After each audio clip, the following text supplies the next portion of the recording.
جنا مرحبا بكم خير جنا تعالوا يا أي مرفوفا مرحبا بكم أي مرفوفا أهلا بكم خير جنا مرحبا بكم خير جنا سهلا لكم جنا تعالوا يا خير جنا مرحبا بكم خير جنا تعالوا يا جندي ساهو جندي ساهو أهلا بكم خير جنا مرحبا بكم خريجنا سهلا لكم خريجنا مرحبا بكم خريجنا مرحبا بكم خريجنا تعالوا يا مريم جابي مرحبا بكم مريم جابي أهلا بكم خريجنا خريجنا سهلا لكم خريجنا مرحبا بكم خريجنا تعالوا جنا تعالوا يا أوادكري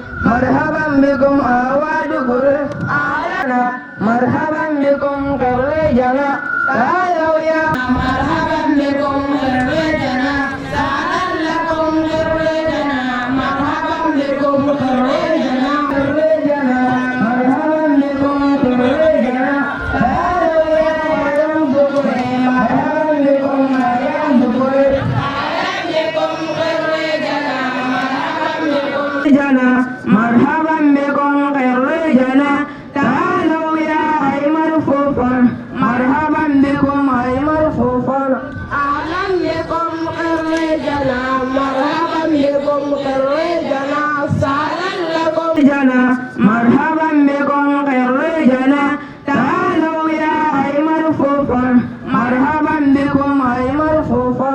أهلا بكم خير جنا مرحبا بكم خير جنا سهلا لكم جنا تعالوا يا خير جنا مرحبا بكم خير جنا تعالوا يا جندي ساهو جندي ساهو أهلا بكم خير جنا مرحبا بكم خير جنا سهلا لكم خير جنا مرحبا بكم خير جنا مرحبا بكم خير جنا تعالوا يا مريم جابي مرحبا بكم مريم جابي أهلا بكم خير جنا خير جنا سهلا لكم خير جنا مرحبا بكم خير جنا تعالوا جنا تعالوا يا أوادكري مرحبا بكم أوادكري أهلا مرحبا بكم خير جنا تعالوا يا مرحبا بكم خير جنا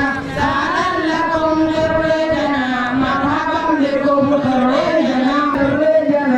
مرحبا بكم خير جنا تعالوا يا مريم ذكري مرحبا بكم مريم ذكري أهلا بكم خير جنا مرحبا بكم خير جنا سهلا لكم خير جنا مرحبا بكم خير جنا تعالوا يا أوادكري مرحبا بكم أوادكري أهلا بكم خير جنا مرحبا بكم خير جنا سهلا لكم خير جنا مرحبا بكم خير جنا مفعلة مفعلة مفعلة مفعلة مفعلة مفعلة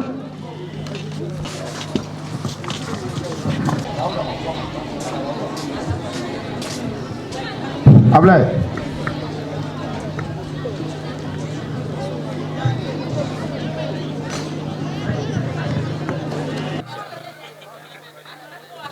kembere antene gira inshallah o barnamij njopana qarlemu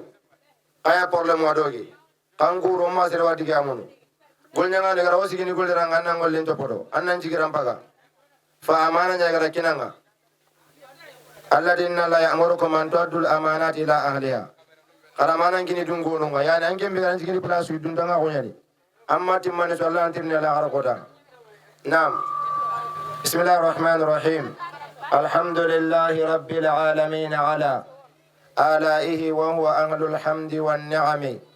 ذي الملك والملكوت الواحد الصمد البر المهيمن مبدي الخلق من عدم من علم الناس ما لا يعلمون وبالبيان أنطقهم والخط بالقلم ثم الصلاة على المختار أكرم غوث بغير هدى في أفضل الأمم والآل والصحب والأتباع قاطبة والتابعين بإحسان لنهجهم ما لاح نجم وما شمس الضحى طلعت وعد أنفاس ما في الكون من نسم وبعد من يرد الله العظيم به خيرا يفقهه في دينه القيم أما بعد فالسلام عليكم ورحمة الله وبركاته. فإن شاء الله ولا تيغنا ندنجي علي وسلم وقفان كاين محمد بن عبد الله على دونغونغا على سايبانونغا على سيسوغا وردي باتين كتال قيامان غودانغا فوقصتنا بسم الله ندغران مرحبا بكم يعني في ساحة مدرسة دار القرآن والحديث لحفل التخرج دفعة الرابعة. فوقص بسم الله تقر لممكن غني قرلا كيادا قرلم بقى بجروب بقى ببغاندي واجن ريك واجن أسينا تمواتي أسينا نقدني gele garle mun na bakken jo panani ki class kabuninga yani class kabuninga da lagar la ki amaju pesa sai class kabuninga da lagar la ki ya sino manime kamma nalina program na nya ko program nga garle mun la ki class kabuninga garlani daga ni duwani na keti la kana kini nan jiri da nanti ida class kabundi la kana garana timmandi ike adu ngol ni jamana ke no gondi fangana hay nanjo persa sana ga kwa ke ni grupu na daninga fakendo witi wa to idara nga kinga na karla idara nga aro karlan juro goro nga wira ga ni nuar ki golle kamma ibi ko fananti karle mwani ga uma ga kibira no gandi ya ga ni karle mutamiru bana kunyam baka irigi ko irigi karle mutamiru bane igotummi ya garu karagi fa ko na karle mwai diga men juma jar konne fa ga bari onta su konno ga onta ko na sui fa ngara mu ga ngana atu ko su ke ngara problème ni angana kura su ga so ronda su ga famu kawna wonna konno kule mo beno baka ko non na ko ni jikko no wan fa kada wari nanti irigi khibare ga tieni mo ko sura wari sino mane me ko so wara ke garlay o bogo en ko ra ga sero ko le no ga rawni garle ge kaw ko suni ri afla bara manya ke biran na no gondi fa ko ani garle mo benu gara kita garlanga raga iru mo asis no garlan ci gindaro no garlan ko be garlandi mana iro garam mo juwa ke mari nanti na afla garaga ina bogandi na arti birake na ga no gondi mana ganda sabu kedale mun ko so ba gondi kella ga ka gonya koy nanti kule mun benu baka kundu soro so bunyaniya kule mun baka kundu idiri menya ke garlan no gondi fasere angana mpammenya kebe Allah ndi madera angana duru do gari Allah kapanga allati walladina jahadu fina lanahdiyannahum subulana allati mugo be duru do kibare no gon mana ku gara yus dambe o gara nyamar o soro nyamar de ngol le dabari yemmu be no ngara nan duru do kempi no gon su allati mo war kun kando kilito lo gondonga kende kule mun gundu waji kenan kule men kan dan do nyai to o mure nangale fasaron juwa ken khasdu gara munya wari gati di bugwa khasu ya ngai gara munya wari gati di duwa kaiga duwa ro ne kenda ko nanti ato ko kitabe nyama kenda ko nanti ko kunga kita inge ikinye place ya kare kinya no kebe kinya so ni ngerai yani serena bugu duwan ko ta bana pet ina kinya di mam bukhari me place nga bani nan ko de bengal ma me ko re nyimme kembe de mo koy fa kuno garle munya waseden ti danga nanti ko garle jobu nyen wonde kinga ran ti taniya ora ko ya kana de kali duru ko dun nyen ibe ngana lay ken tu nangala takini ya de takiya gilanga mala ken ka tu ngasi ma ede ki garla khibaran tu ndena gambia so no gondi nam maari gembe bal duna to ngon kuna ade suwiri daru kuna wala hadith tu inde nyani kendi manda kun tu indi kule mon beno baka ko andi tu indi program do ki dero ngon wala numeli asere genga de ben jura mu wa de ben jella nam wa kule mon beno wata ko korna mu kam magundu kule mon ambo na kem program de bari yambo gu gambia khalon tammi tampilo wala tummi yambo ga afosu nga akoy mara nanti membe akoy nan kan dana ko mane fa ken kenna ko na kule mon soba gondi kelle kan ka gondi duro ko nya ko kharla gran kenni duro ko nan jabura ngani idara nga giri yani kharlan kirsu nga giri na program ke bobaka ke biral le mbutine doge na ta gondi birage na hanen no gondi fa kenni sarna suga de kharle ma suga de kharam mo suga de fo wankuni nan dan bismillah annan tan kata barnamij nga illani gari kan teringe kamma ya kacha durunga illani kan teringe kamma ya firu qora utenga yani alhamdulillah Allah nan jira ko kamma kamera ndar nya sikko ma kan gonne o ganya program ke no ni freng ana sutua andaru da ana sa daru qan wal hadith ana ni youtube no gondi anna sa english kan nya ba anna sa arab kan nya ba anna kitana o ganya program ke no gondi anna su walla ngata ko nan kompen no gondi alla illo nan jira ko no kamma gadi ara wayde sidi kam bisare wala semen kam bisara sahi Allah on nanjiro kam ko sino no no wala sen kakida anga ta onan kombendi mado to gina sulu anda sulu gingi anna wala na firi anna rahay anna so ay feren anu sen dami torno kende ron ko ne tawu oriye ron ko no dina kitiya o ma ron ko ne olli me kanja pungambu o mari ran kundulla nya me ma kanjenninga o mari ran kundulla nya me digan ko kunnenga o do na nya kitera kunna karle mo beno ga bakka kani tu mara karle ndamunu koy aka kallande kentu nutu allande kinju ndunu magandangan teringi ko mo mala ran teringi mo be illa ni qala alladi idha quri'a alquran fastami'u lahu wa ansitu alladi na qur'an karna kan teringi gadi yenen kunne big bangan de ran kunne yenen kunne atoko timun ta ko ne ran kunne yenen kunne allah sor so bunya ta ko ne ran kunne kellero nya ta ko ne re to ala gornya ta ko ne re bal awasi ke place dangan urgin ta ko ngalin kita ko ke kundu abal awasi ke place dangan kallan ka ko bal awasi ke place dangan urgin ta ko nga o garam mo cheikh mohammed khadija ade gida ke ngane cheikh modi dukure kunni ya juntu wala fren na ta ko programme ke bani rek programme urgin ta ko ya lengi ke bana ko tere programme kallan ka ko ya araga ma xarle mu bakemme o mu xarle mu bakenni me o garam mo cheikh mohammed khadija mo me o wat kenni ya juntu wara nalli nanti ta ko puri litri gati qarle mu qarle manye o garam mo agral mo dire akarle mu qarle ma ko nyata ngara wallahi mo galja andi qarle ma tan ngari akarle mu qarle ma fa kenni gore nyai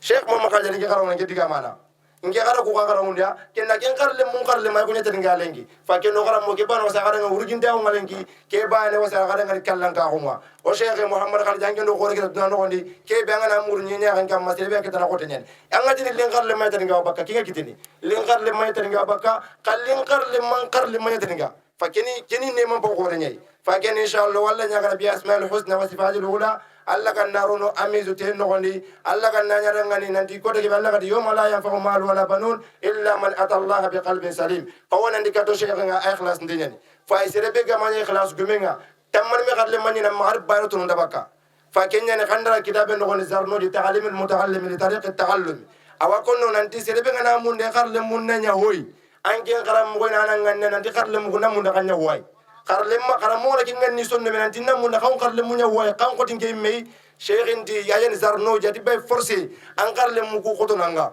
angana kinga ne tinna mun karle mu ko tinga na mun xanya way kitu nyen nyomi xay adanno kinga ne bane petalan tu wadalla so gor mu nan no gondia fa kendo cheikh nga nganne nya khalas ndendi fa sere be ngana nya golle nya dukko ndaw ke golle ndagi liberté no gon ka se zuwa golle ne barti allah allah no wabugani nan no gondi kendo garam mo wasa kenna ngalle ngari karle mun karle manten nga nandi ya bakka ini teringati mo nga fa kendi kengari karle mun karle manten nga ngen karle meten nga ngen nyaar ntarna angem babe angem ma allah le meten nga ken nange nyang ko teringa ngadi moni mu ga nganda ko ni mo wambe fa nga ma muguti mo nga su andella ko mo ko gara ma ko kundunga ken wa si bismillah na fereng nandi daru ko wal hadith ato gelli na ngurti bismillah ke place no goni aro de ben khirsu ben gar ya junu ngara nandi tawa purna mo ko ja khar la nyara na ke bare mugu nandi khar la ke be lengi lengi so ni ngara no ko na men tadi ona ko no kundoy lengi lengi khar la ke be so ni ngara lengi khar la ke be me ga so ni ngara fos gambia iri mo ko ja khar la nyani ayan daru ko wal hadith fa ken dori ya pro na ngirere fa ken na utellande gilli ma kan do na me place ngakini me serebe ga ga mu ke ben dari khar le ma ga tan na ta ko no be ta ko no kere gamugi mukebenda da karnunga in karle mabenda serebe takono be takonunga fasara igun ka wakadalika kana kundunyai lis karle mangana serebe takono be takonunga magadu ngem plasi tangem budi katanga pale me wapurana nda kana kana ya manjenenga walla kana ya kacenga kemori tero ngundo mal programme suje tero ngunne ora alla digan kanunya terenga aro faren junnanga aro le mununga kebere kana utugi da kana mogi lutto bucinde ke balla kinya ona kengara ora na gire ngunne waji kadanga assalamu alaikum wa rahmatullahi wa barakatuh فكملنا إن شاء الله ورنا برنامج النغو يعني كهر كان نكين آيات القرآن وجباتي من غاي كلام الله الذي جامع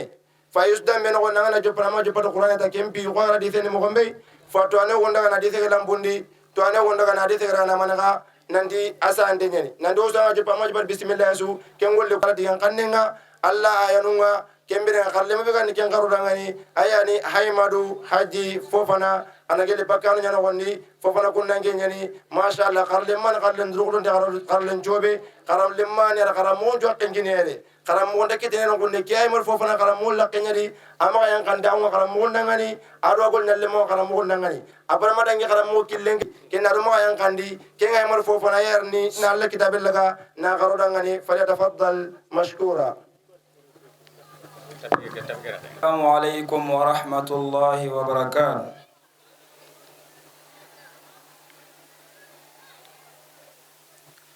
أعوذ بالله من الشيطان الرجيم. والذين يحاجون في الله من بعد ما استجيب له حجتهم داحدة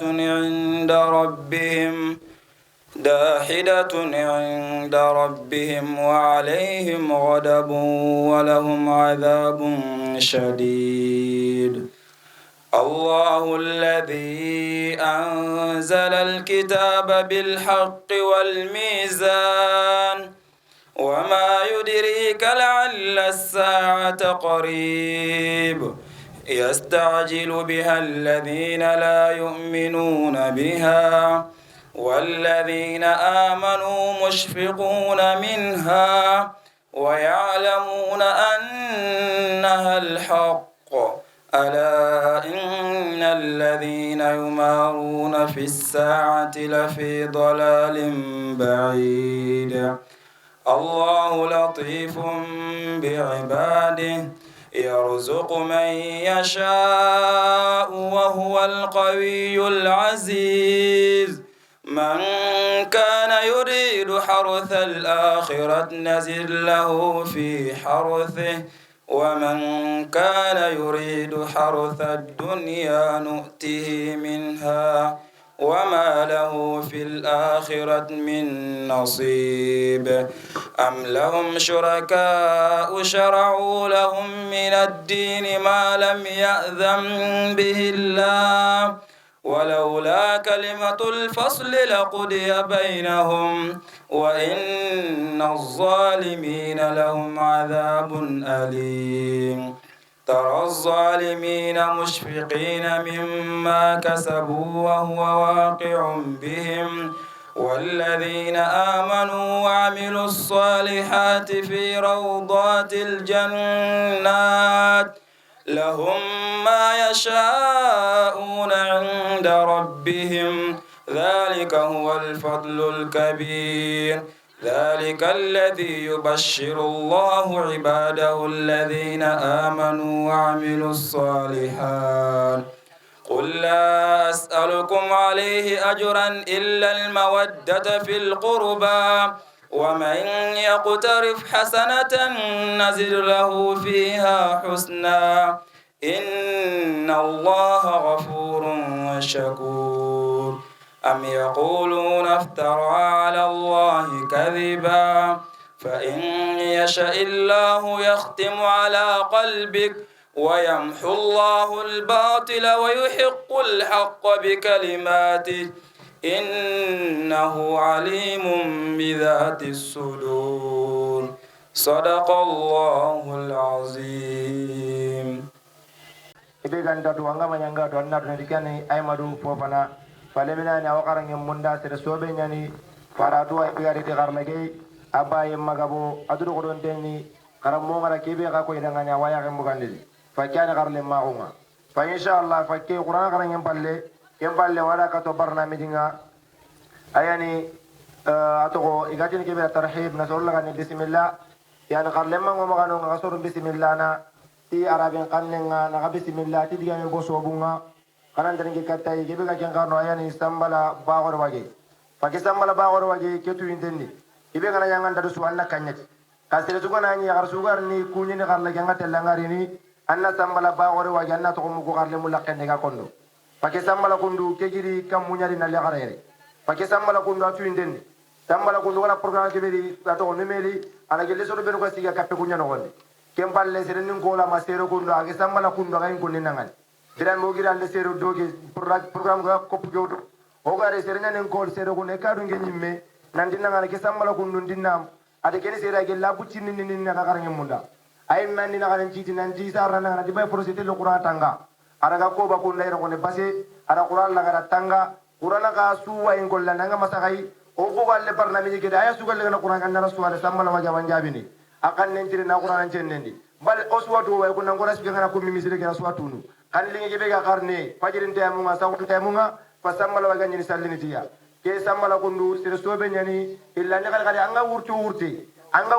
karla gay sambala wa ganni taw ke qur'an kam mayre karle manga jojo anna sambala ni taw qur'an kam ma anga jojo arabuba buwa Hussein wage buwa o de pege kuy langa jojo karla gay anga jojo fanni e wisole li wata qur'an kam ma fakenda go nandi sida ngaram pi mendu sa nyana kenye fakendi sambala na ko ko nya imam ahmadai Ahmad bin Hanbali fa Imam Ahmad ga mo mei fa samala nya kundu nyei ko Imam Ahmad ga ni wurtena kata karlan ga mo mama ga kitella kata karlan ga mo fajirin ta munga fa samala khani ko Imam Ahmad ay falla ga nya ko ke mo nyemesa inshallah kana kunnu ga ya mene yani inshallah ken samala ga yalli qasiran garu kamma igatina al qasiratu tarhibiyya arabin jugene na sorla ne bismillah nanda kambe ato programme nga me kayranga nanda kasu so nyarge programme no gondi serebere mo bakaba serebere menda bakaba angara ndanum pilutu digame kinyanga wallo digan kanne mo kinyanga de ben no gondi angara mo nandi bakko nyano odangani o kanu en cabura ro karlan kanu en cabura ngari ron gonne annan tan ge samal waga digan jobu ko nangani nandu nangani nandanga place ke be ron gonne amal place qawi alli ato ko kellaro dingira nyai ille ne gara ngar dingira ke be ga non nandi kero ke ma ko kundu allah ko sura ni sukina nga inshallah taala fakeni sammala wage falyatafaddal mashkuran mahjura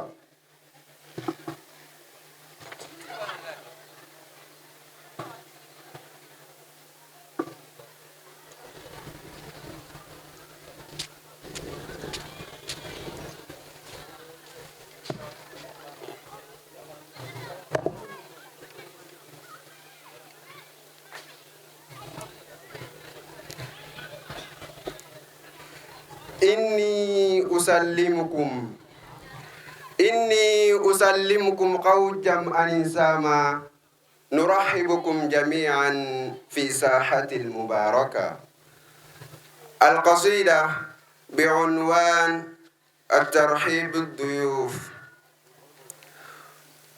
بحور الشعر وافرها جميل مفاعلة فعول سلام خالص أسدي إليكم بكل محبة وكذا احترامي ملكت فصاحة أعيت زهيرا وإبداعا كسحبان الهمام لأنهجنا جمن سلفوا جميعا بترحيب الضيوف إلى المقام فأهلا بالذين أتوا إلينا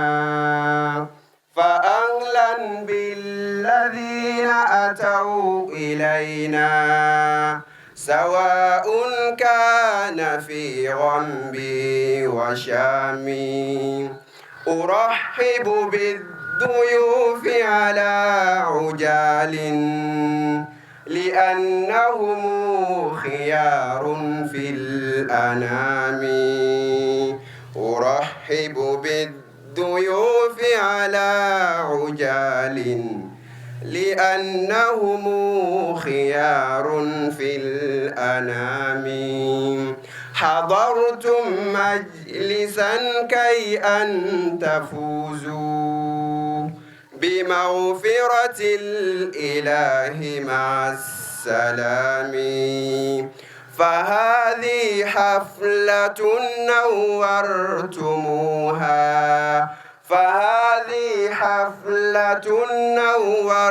نورتموها بقرية غنبسار أولي المهام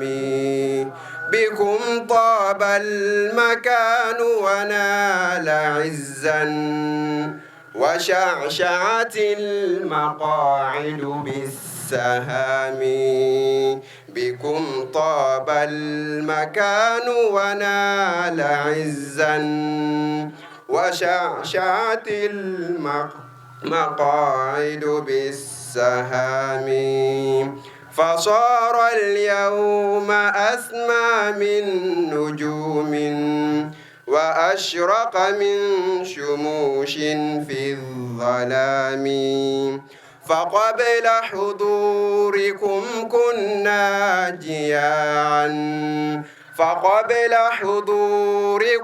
كنا جياعا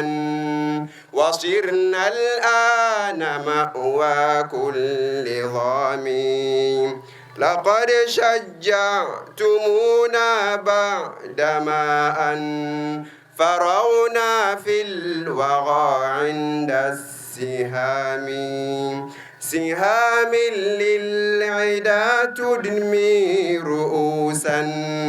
وتكسر كل ناب والعظام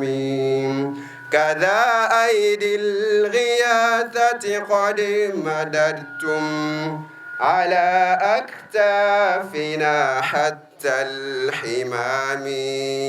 فلو كانت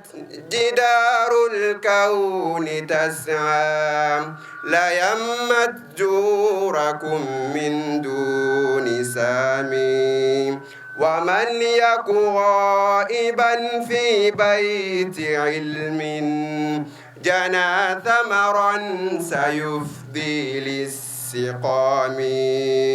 وأصبح معدما وكذا سؤولا وأصبح معدما وكذا سؤولا حقيرا ليس يهدف للمرام وما ندم سينفعه إذا لم يجي في حفلة الشم الكرام فيا بشرى لكل أب وأم فيا بشرى لكل أب وأم فيا بشرى لكل أب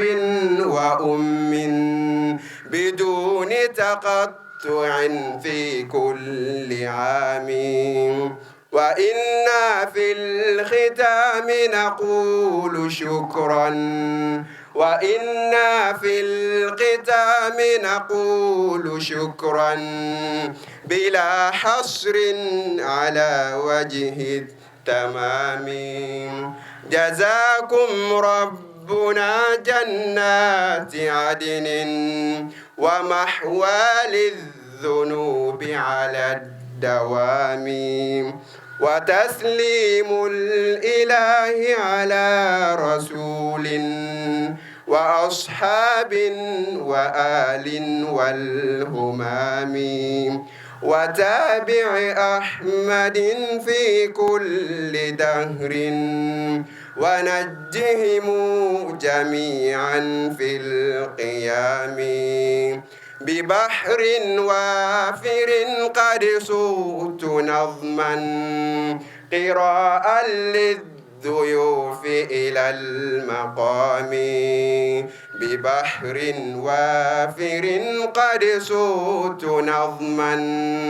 قراء للضيوف إلى المقام بحور الشعر وافرها جميل